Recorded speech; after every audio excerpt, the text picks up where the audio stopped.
Hi friends, எல்லாருக்கும் எனது அன்பான மாலை வணக்கம். நான் அரிசி வறுத்தேன் இல்லையா, அது வந்து இந்த மாதிரி சத்து மாவு உருண்டை பிடிக்க தான். நம்ம சின்ன வயசில் ஸ்கூல்லலாம் பார்த்திங்கன்னா மோஸ்ட்லி எல்லா ஸ்கூல்லையுமே இந்த அரிசி உருண்டை தான் நமக்கு அரைச்சி கொடுப்பாங்க. மாவாக பிடிச்சி கொடுப்பாங்க உருண்டை.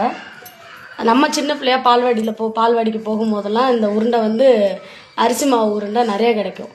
ஏன்னா இதில் நிறைய சத்து இருக்குதுன்னு சொல்லிட்டு நிறைய கொடுப்பாங்க. ஆனால் இப்போலாம் இந்த ஜென்ரேஷனில் இந்த அரிசி மாவு உருண்டை எந்த பால்வாடியில் கொடுத்தும் நான் கேள்விப்படலை. ஏன்னா எனக்கு தெரிஞ்சு கேள்விப்படலை. உங்களுக்கு தெரிஞ்சால் கமெண்ட்டில் சொல்லுங்கள். நான் சின்ன பிள்ளையாக இருக்கும்போது இந்த உருண்டை வந்து நிறைய கிடைக்கும், நான் சாப்பிட்ருக்கேன். ரொம்ப சத்தும் கூட.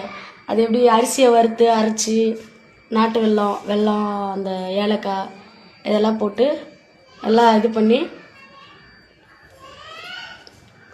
உருண்டை பிடிச்சா சூப்பராக இருக்குது.